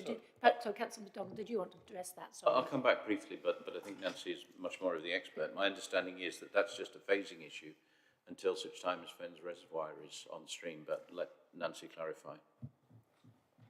Yeah, that's actually a pipeline and go through to Bury St Edmunds, so it's part of their network. But they've kindly agreed, well, negotiated with Cambridge Water that they have a excess of supply in the shorter term, so they can supply. The pipeline will go through the Cambridge Water area, and in the shorter term, the Cambridge Water area can use that water. But in the long term, it will go through to their other area. Do you want to come back? Very complex, isn't it? Logistical nightmare, by the sounds of it. Thank you. Any more questions on this? So my thanks to the officers who've put enormous effort into preparing this. Oh, I'm sorry, Councillor Hawkins, you want to wind up. You can have the final word. Thank you, Leader. Yeah, basically to say thank you to Nancy and to John, actually, for all the work that they've done to put our response together, and it has, gone through an iterative process, and members have had an input as well. Definitely, it's an important part of our emerging local plan going forward. Not just that, it's also important for the current adopted local plan. And if I might just make a reference to the comment from Councillor Williams. The current adopted local plan, which was created back in Muro up to 2014, which was then adopted in 2018, actually has 19,500 homes proposed between 2011 and 2031. That's for South Cambs. Cambridge City, as you know, have 14,000 in theirs. So actually, there's still a lot of buildings that need to be built within the adopted current local plan. What we have done with the merging or proposing to add is not even up to that. So please, let's be realistic. There is a need in this area. Greater Cambridge is growing. There is a housing need. And the problems we've had to date is that the growth that has happened has not been supported with infrastructure. We can't let people down. We need to be able to provide the need or meet the need that we've identified. And that's what the Greater Cambridge Local Plan will be doing. But of course, it all depends on the water supply. It's not our responsibility, as some people try to make out, but I'm glad that Anglian Water are now seeing to that with their proposed solutions. So yes, thank you, and I'm looking forward to them being able to put forward something that will work for us so that we can meet the needs of Greater Cambridge. Thank you. Thank you very much indeed, Councillor Hawkins. All right, so the recommendations are set out in paragraph 3 of the report. Do members agree with the proposal? Agreed. Anyone wish to vote against? Anyone wish to abstain? Cabinet therefore agrees the proposals by affirmation. Thank you very much indeed to all concerned. And moving on to the final item, oh goodness, another can of worms, response to the Department of Levelling Up Housing Communities technical consultation on the infrastructure levy. Spent hours of my time at LGA discussing this. I think Councillor MacDonald again and Councillor Hawkins seconding. Thank you, Leader.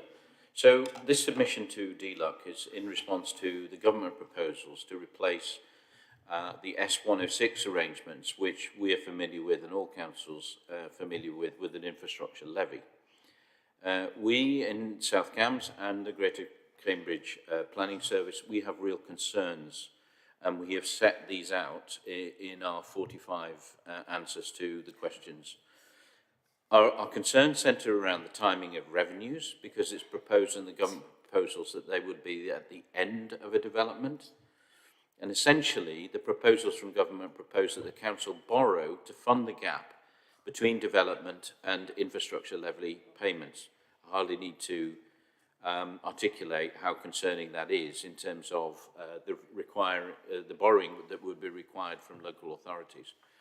The bill is going through Parliament, as I understand it, and it would see changes during a test period, or test and trial period in 2024 and 25. There are draft responses in Appendix 1 in the agenda. As I mentioned, we've responded to 45 questions in that appendix, and I believe the submission is comprehensive and thoughtful, and I really thank the officers for all their work, and I ask Cabinet to approve. Thank you. Thank you. Councillor Hawkins? Yes, I'll second this, but I'd like to speak at the end, please. Thank Thank you. you. So this has been debated at length cross-party at Local Government Association and in particular at the District Council Network, where there is some, there is serious concern cross-party about the recommendations here, particularly that point about councils being, being required to front fund stuff, and we know how long it takes to build infrastructure, by which time costs have escalated. We then find ourselves in deficit. Developers have gone out of business. Goodness only knows what's happened. So I think we are all horrified, actually, at many aspects of this. Any Cabinet members wish to ask any questions or discuss this? Councillor Batchelor. Yeah, thank you, Leader. I'd just like to highlight the issue of affordable housing in this. There's no detail at all. You described a bag of worms, and this is very wormy indeed. So, no detail, don't know what they really want out of this, other than there's no drop in the number of affordable houses. How that's achieved is simply not explained, and very worrying. Thank you. Thank you. That's a very, very important point. So cross-party, there's been disappointment voiced that the ambition of this is just for there not to be a drop, rather than there to be an increase in affordable housing, which again is something that is a cross-party a wish, certainly within district councils. Anyone else from Cabinet wish to speak? Any other members wish to speak on this one? Councillor Williams. Just that it is our group's policy, as I know it is an aspiration of the entire organisation, that affordable housing should never be compromised, and we should be seeking more affordable housing. I won't go into the merits of everything else, but on that point in particular. Thank you. I'm pleased to hear that. Thank you very much. Councillor Hawkins, do you want to come in now before we wind up? Yes, thank you, Leader. I still remember my feeling of horror when I first read the proposal to get councils to pay for or to borrow against an unspecified gross development value in some years forward. I mean, we as councils are not geared towards that sort of thing. I still remember actually asking a question at a webinar we had with the Chief National Planner, And I didn't get a straightforward answer back, except that it will be tried and there will be da-da-da, etc. But I think you will see from our document that we strongly disagree with that question 21. And at the end of the day, yes, we shouldn't have affordable housing. Compromise, definitely, I would like to see, I think we would all like to see a lot more of that come forward. Infrastructure is key. We get a lot of opposition to development because infrastructure doesn't come when it should. And really, the government should be looking at a way of bringing it forward in a proper way, not in the way they suggested. Seems to me that they didn't actually talk to local planning authorities before coming up with this. Because if they had, I don't think they would come up with something like this. But once again, thank you to the officers and to John and his team for working hard on putting this together. It has taken a lot of effort. Thank you. Thank you. I'll tell you about the off-log another day and about lack of consultation with councils. Okay, so if there's nobody else wishing to speak, the proposals are set out in paragraph 2. Do members agree with the proposals? Agree. Anyone wish to vote against them? Anyone wish to abstain? So Cabinet therefore agrees the proposals by affirmation. So that brings this meeting of Cabinet to a close after 2 hours. It's not too bad. Thank you for joining us today for today's meeting. The next meeting of the Cabinet is scheduled to take place on Tuesday, the 27th of June